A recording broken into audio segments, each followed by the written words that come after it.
Health research contributes immensely to the health and development of people throughout the world.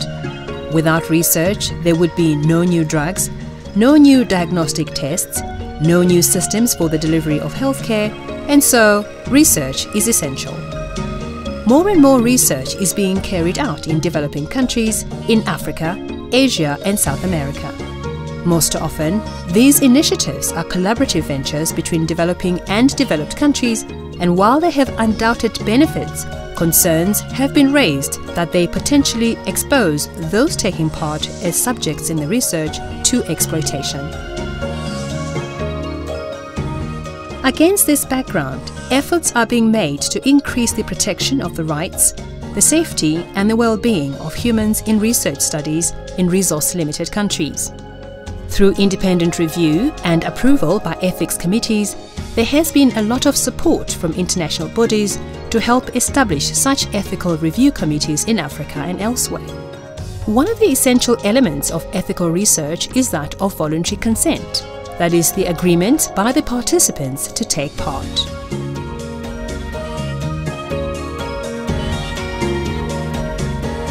Whilst it's one thing to accept the relevance of informed consent, it's quite another to ensure that the process for obtaining that consent actually happens.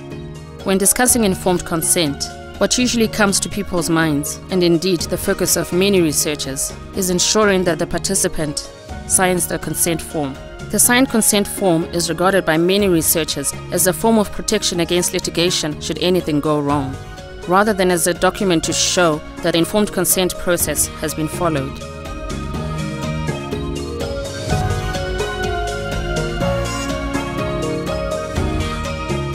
It must be highlighted, however, that putting a signature on a consent form is only one of the elements in the consent process. We're carrying out a research on malaria. We're hoping that you participate and help us answer some questions in terms of the document we call consent. I'll give you a copy so that you can follow as I talk about it. Rudo, why we have chosen you is because you are in this area, which we understand is malaria infested, and the potential of people getting malaria is quite high in the area. The purpose of this research, first of all, is because we want to know why some people get malaria and what things increases the chances of getting malaria. You understand that? Yes. We want to know who carries the stage of malaria, parasite that is transmitted to mosquitoes, and how the body fights malaria. We also want to know more about the mosquitoes that transmit the malaria and parasites that causes malaria. We'll ask your status, especially to make sure that you're not pregnant, and if you're pregnant, we change our course of tests and procedures. On that one, on pregnancy, in this era of family planning, that might actually disturb my flow of menstruation. So how will I know that I'm pregnant? Are you going to offer a pregnancy test in this research? It's actually up to you. If you want to proceed to get those checks, that will be up to you. But we won't provide it from inside. But we just want to make sure that you are not pregnant, so that we can do the normal. But if you're pregnant, we have to look at it otherwise, or we have to stop. You're being asked to participate in the research, and this consent form that I've given you explains the study process and your part in it. Please read it carefully, or ask someone to read it for you, and take as much time as you need. And you can choose to take part in it, and you can quit anytime during the process. You're not compelled to go through if you feel otherwise. There will be no penalty if you decide to stop. You will still get the same care available to you at your local clinic. There are 5 key elements to consent: competence, disclosure, understanding, voluntariness, and consent. Competence and voluntariness are regarded as the essential elements of informed consent. Without these, the other elements are of little value. This implies that before giving informed consent, a person must be competent to make a decision and must be in a position to make a voluntary choice. I think you've explained it quite well, and I've understood everything that you've mentioned about this research. And I feel free as an adult to actually be part of this research. Valid voluntary informed consent is thus considered to have taken place if all the components have been adequately addressed and the signature is the acknowledgement that the process has taken place.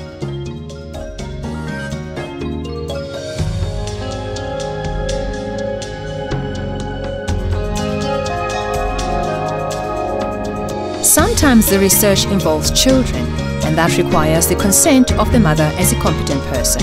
However, it also requires the agreement of the child, which is called the assent. Hello, Maria. What a beautiful name. How are you feeling today? Any pains on the sides? No. Can I just check your chest, Maria?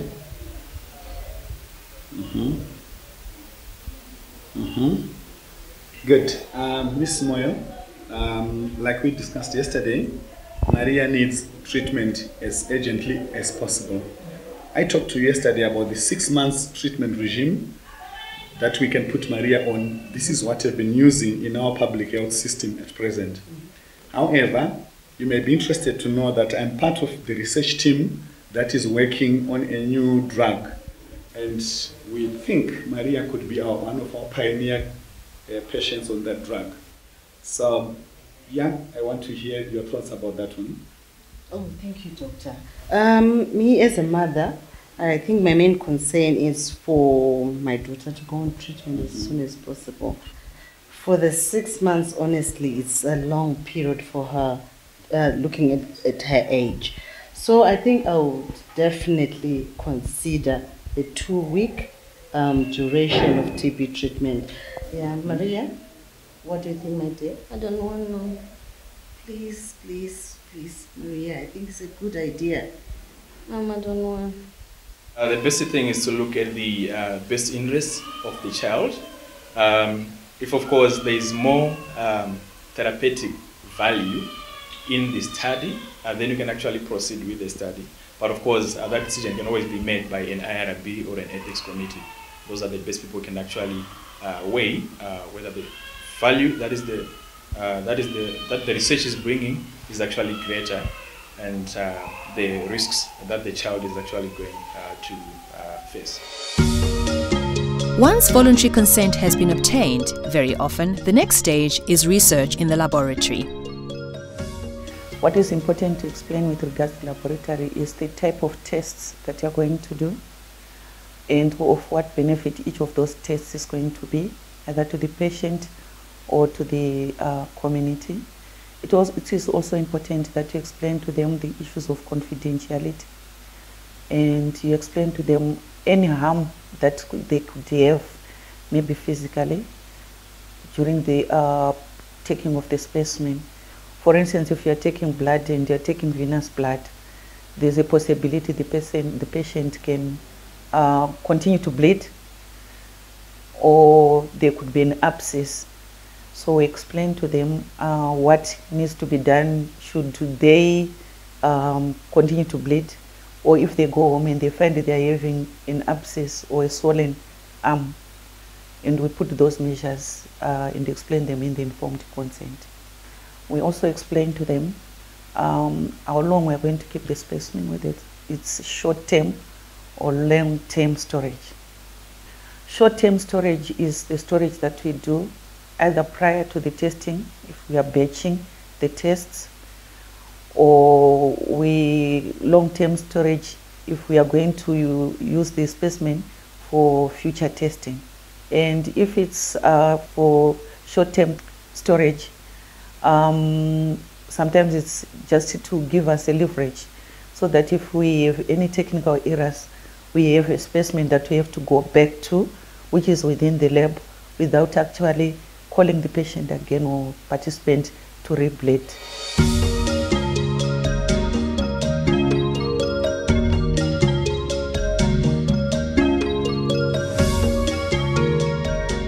Sometimes research is done in the community. When research is being conducted in the community, for example in the rural areas, it is important that the chief of the area is approached first, as he has authority over these people.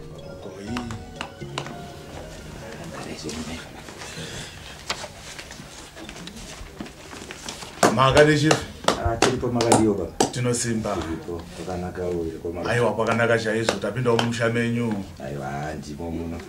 indoitwa chingeza ndabva kuBiomedical Research and Training Institute tinoita nezvemaresearch tsvakwiridzo zvinoenderana nezvenyaya dzezveutano. Tinotenda zvakanaka itombokusiyai.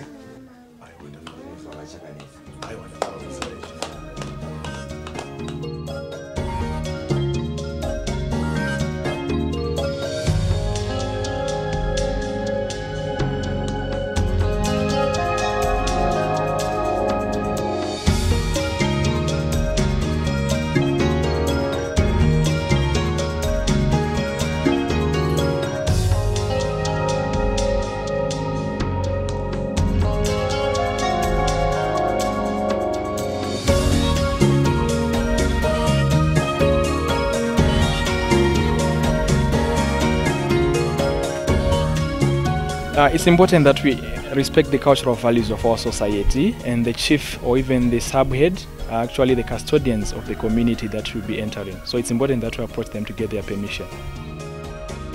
In most cases, the chief is treated in high esteem. They are very respected people in their communities, and once they say something, it has to go. So it will be very difficult for the person, the subject, to actually say no when the chief has actually said yes, you can actually get into my community.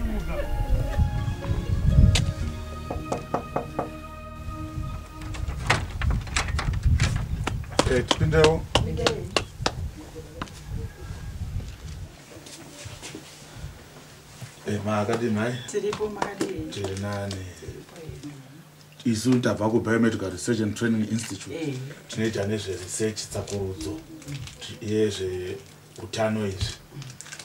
Asi tiri pashapa tauri kwai baba panapa vasi kuita uwa zvakanaka. Aiwa vasinzwa zvakanaka. Talemana vari kungobuda dikita. Vari kubatiswa neiko?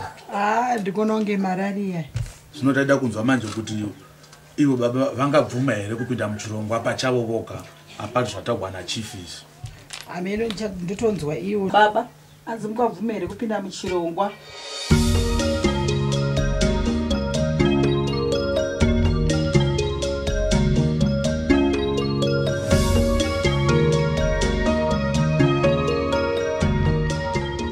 The BRTI has its own institutional review board, which was basically set up to be able to uphold ethical conduct of research. What happens that any research that comes through BRTI or is affiliated to BRTI has to go through the IRB, which is the institutional review board, to be able to get an assessment of good science and good ethics to uphold the principles of ethical research. We also conduct short course trainings for all our researchers here at BRTI and open it up to other researchers within the country so that they can also be taught about good ethical conduct of research, what are the principles that have to be abided by in terms of research, especially to do with informed consent. I think in Africa you're aware that there are various customs, beliefs that we have, and when we are looking at social science and behavioral research, those have to be taken into consideration.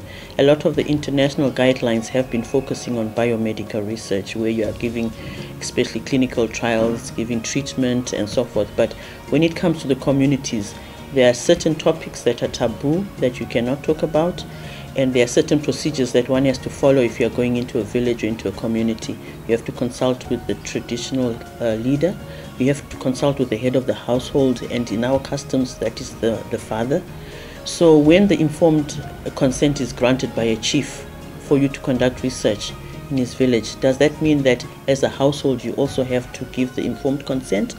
And if you don't, what does it mean? So we are trying to look at those areas. We're trying to consult with various social scientists in the country, the various experts, to be given some idea of what guidelines can be can be formulated that take into consideration those issues, but at the same time ensuring that we can still conduct good scientific research that is ethically sound.